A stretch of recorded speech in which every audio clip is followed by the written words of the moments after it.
जय हिंद दोस्तों। तो आज की इस वीडियो में हम लोग पढ़ने वाले हैं संस्कृत, है ना। जो संस्कृत है आपका क्लास 10th का है, ऑब्जेक्टिव क्वेश्चन यानी चैप्टर 1 से लिया गया है। चैप्टर 1 में क्या है तो मंगलम है, यानी आप लोग पढ़े होंगे मंगलम। चैप्टर 1 में जो है कि मंगलम पढ़ना है, जो है कि 10th क्लास का है ना। यह इम्पोर्टेंट ऑब्जेक्टिव क्वेश्चन इसमें बताया जाएगा, तो आप लोग वीडियो के लास्ट तक जरूर बने रहिएगा, है ना। यह एग्जाम के लिए बहुत ही इम्पोर्टेंट है, जो कि 2025 के लिए बहुत ही इम्पोर्टेंट है ना। तो आप लोग वीडियो के अंत तक जरूर बने रहिएगा। तो ज़्यादा समय ना वेस्ट करते हुए हम लोग चलते हैं सीधा सवाल पर। कहा जाता है कि नो ऑब्जेक्शन नो डाउट, सीधा हम लोग करते हैं टिक आउट, है ना। पहला सवाल इसमें कर रहा है कि उपनिषद के रचनाकार कौन है। उपनिषद के रचनाकार जो हैं कि कौन है, तो आपको बताना है। तो इसका जो है कि सही आंसर आपका हो जाएगा महर्षि वेद व्यास हो जाएगा, यानी महर्षि वेद व्यास, यानी सी आंसर आपका बिल्कुल करेक्ट हो जाएगा।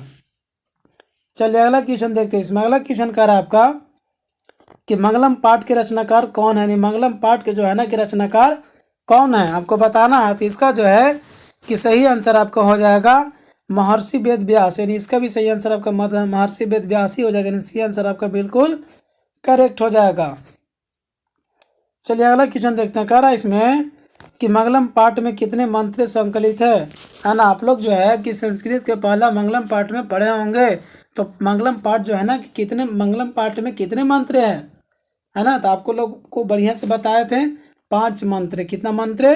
5, यानी सी आंसर जो है कि आपका बिल्कुल करेक्ट हो जाएगा। चलिए अगला क्वेश्चन देखिए। इसमें कह रहा है 4 नंबर का सवाल कि अणु से छोटा कौन है। नहीं, अणु से भी छोटा जो है कि क्या होता है, अणु से भी छोटा जो होता है कि आत्मा होता है। क्या होता है? आत्मा। यानी इसका जो है कि बी आंसर आपका बिल्कुल राइट हो जाएगा। चलिए अगला क्वेश्चन देखिए। अगला कह रहा है इसमें कि किसकी जय होती है। किसकी जय होती है, देखिए यहाँ पर देख लीजिए थोड़ा। किसकी जय होती है, सत्य की, असत्य की, क्रोध, यानी एक ऑप्शन और जो दिखाई नहीं दे रहा है। तो देखिए बाबू, अगर सत्य रहिएगा ना तो हमेशा जो होता है कि सत्य की जय होता है, सत्य की जय होता है ना। यानी इसलिए जो है कि इसका आंसर आपका ये बिल्कुल करेक्ट हो जाएगा, यानी सत्य हो जाएगा। ठीक है, चलिए अगला क्वेश्चन देखिए। इसमें अगला क्वेश्चन इसमें कह रहा है कि बहती नदी कहाँ मिलती है। जो बहता नदी है वो कहाँ जा करके मिलता है ना। सरोवर में, नदी में, समुद्र में, तालाब में। तो इसका जो है कि सही आंसर आपको हो जाएगा समुद्र में जाके मिलता है। सी आंसर जो है कि आपका बिल्कुल करेक्ट हो जाएगा। चलिए अगला देखिए। इसमें करा अगला क्वेश्चन करा इसमें कि जंतु की हृदय रूपी गुफा में क्या स्थित है। नहीं है, जंतु के हृदय रूपी गुफा में क्या स्थित रहता है। तत्व रहता है, शरीर रहता है, देवता रहता है, राक्षस रहता है, आपको बताना है। तो इसका जो है कि सही आंसर आपका हो जाएगा। तब तक का कमेंट में बता सकते हैं, नहीं तो यहाँ पर देखिए आप, है ना। इसका जो है सही आंसर आपको हो जाएगा तत्व, यानी क्या रहता है बाबू, तत्व रहते हैं। ये जो है कि आंसर आपका बिल्कुल करेक्ट होगा। चलिए अगला क्वेश्चन की ओर चलते हैं। ज़्यादा समय वेस्ट नहीं करना है ना, क्योंकि एग्जाम का जो डेट है कि बहुत नज़दीक ही आने वाला है। तो आप लोग बहुत बढ़िया से पढ़िए, मेहनत कीजिए। जो मेहनत करके आप 10वीं में जो है कि अच्छा से अच्छा नंबर लाने का प्रयास कीजिए। तो इसमें कह रहा है बाबू आपका कि ब्रह्मा को प्राप्त करने के विषय में बताया गया है। यानी ब्रह्मा को प्राप्त करने के विषय में बताया गया, यानी क्या बताया गया है। 8 नंबर का सवाल का जवाब आपको बताना है। तो इसका जो है कि सही आंसर आपको हो जाएगा मुंडकोपनिषद हो जाएगा। डी जो है कि आपका सही आंसर हो जाएगा मुंडकोपनिषद हो जाएगा। चलिए अगला क्वेश्चन की ओर चलते हैं। अगला क्वेश्चन कर रहा है आपका कि देवलोक का मार्ग किससे प्राप्त होता है। यानी देवलोक का जो है ना बाबू के मार्ग किससे प्राप्त होता है। तो देखो सत्य अगर बोलोगे तो देवलोक पहुंच जाओगे, है ना। यानी इसका जो है कि आंसर सही आपका ये करेक्ट हो जाएगा। चलिए अगला क्वेश्चन देखिए। अगला क्वेश्चन इसमें कर रहा है कि सत्य से क्या प्राप्त होता है। यानी सत्य से क्या प्राप्त होता है। पृथ्वी लोक, नरक लोक, देवलोक, कोई नहीं। तो आपको बताना है। तो इसका जो है कि अगर आपको जवाब पता है तो आप कमेंट में बता सकते हैं, नहीं तो यहाँ पर देखिए आपको बता देते हैं कि देवलोक क्या होता है। देवलोक, यानी ये जो है कि आंसर आपका बिल्कुल ही करेक्ट हो जाएगा। चलिए 11 नंबर का सवाल देखिए। इसमें 11 नंबर क्वेश्चन का रहा कि मृत्यु को वश में कौन कर लेता है। यानी मृत्यु को जो है कि वश में कौन कर लेता है। मूर्ख, अज्ञानी, विद्वान, कोई नहीं। तो मृत्यु को वश में जो है ना बाबू कि विद्वान ही कर सकता है। यानी कौन कर सकता है, विद्वान कर सकता है। सी आंसर आपका बिल्कुल ही करेक्ट हो जाएगा। चलिए अगला क्वेश्चन देखिए। अगला क्वेश्चन इसमें कर रहा है कि किसकी जय नहीं होती है। किसकी जय नहीं होती है।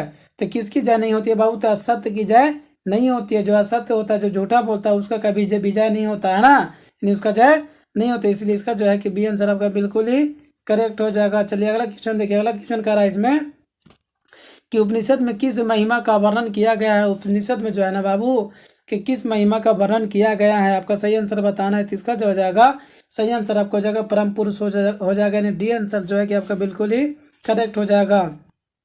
चलिए अगला क्वेश्चन देखिए। अगला क्वेश्चन इसमें कह रहा है कि उपनिषद की संख्या कितनी है। उपनिषद की संख्या कितनी है आपको बताना है, यानी उपनिषद की संख्या। तो इसका जो है कि सही आंसर आपका हो जाएगा। देखिए और नीचे ऑप्शन दिया हुआ है, तो इसका जो है कि सही आंसर आपको हो जाएगा 105, यानी सी जो है कि आंसर आपका बिल्कुल ही करेक्ट हो जाएगा। चलिए अगला सवाल देखिए। अगला सवाल इसमें कह रहा है कि आत्मा के गुण रहस्य की किसमें व्याख्या की गई है, यानी आत्मा के गुण रहस्य की किसमें व्याख्या की गई है ना। आपको बताना इसका जो है कि सही आंसर आपको हो जाएगा कठोपनिषद हो जाएगा, कठोपनिषद हो जाएगा, है ना। यानी ये जो है कि ये आंसर आपका बिल्कुल ही करेक्ट हो जाएगा। देखिए अगला सवाल इसमें देखिए। अगला सवाल इसमें कर रहा है कि परमात्मा की महिमा का वर्णन किसमें किया गया, यानी परमात्मा की महिमा का वर्णन जो है किसमें किया गया है। ठीक है, अब 16 नंबर का आपको जवाब बताना है। तो इसका जो है कि सही आंसर आपका हो जाएगा ईशावास्योपनिषद, यानी ईशावास्योपनिषद हो जाएगा, यानी जो है कि बी आंसर आपका बिल्कुल ही करेक्ट हो जाएगा। 17 नंबर सवाल देखिए। 17 नंबर सवाल कर रहा है इसमें कि ज्ञानी लोग और अज्ञानी लोग में अंतर किसमें बताया गया, यानी ज्ञानी लोग और अज्ञानी लोग में अंतर किसमें बताया गया है, यानी कौन सा विषय में, ठीक ना, आपको बताना है। तो इसका जो है कि सही आंसर आपको हो जाएगा यानी श्वेतास्वर में, यानी सी जो है कि आपका आंसर बिल्कुल ही करेक्ट हो जाएगा। चलिए आगे सवाल देखिए। अगला सवाल इसमें कह रहा है कि सत्य का मुख किससे ढका हुआ है, यानी सत्य का जो मुख है ना बाबू किससे ढका हुआ है। तो आप लोग को पता होगा वह जो है कि हिरण पात्र से ढका हुआ था, डी जो आंसर आपका बिल्कुल ही करेक्ट हो जाएगा।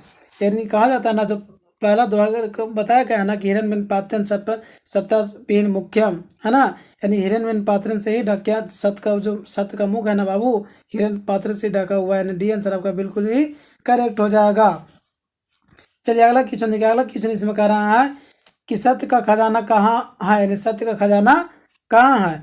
तो नहीं, इसका सही आंसर आपको हो जाएगा देवलोक में, यानी सी आंसर जो है कि आपका बिल्कुल ही करेक्ट हो जाएगा। चलिए अगला क्वेश्चन देखिए। अगला क्वेश्चन इसमें कह रहा है कि मंगलम कहाँ से संकलित है। मंगलम जो है कि कहाँ से संकलित है। तो मंगलम जो है कि उपनिषद से संकलित है, यानी सी आंसर आपका बिल्कुल ही करेक्ट हो जाएगा। अब इसमें जो है कि बाबू क्वेश्चन हो गया समाप्त। तो यहाँ तक वीडियो आप लोगों को देखने के लिए बहुत बहुत धन्यवाद, है ना। आप बताइए कि आपको कैसा वीडियो चाहिए। अगर 10th क्लास के सभी सब्जेक्ट का सब्जेक्टिव ऑब्जेक्टिव चाहिए तो आप चाहिए, यानी जो भी सब्जेक्ट आपको चाहिए सब्जेक्टिव या ऑब्जेक्टिव आप कमेंट में बता सकते हैं। अगर कोई आपका भाई बहन जो है कि अगर 12th में पढ़ रहे होंगे आर्ट्स या साइंस से, तो आप जो है कि एक चैनल का नाम है अपना सुपर वुमन कोचिंग, है ना, यानी अपना सुपर वुमन कोचिंग पर तो आप जा करके वहाँ पर देख सकते हैं।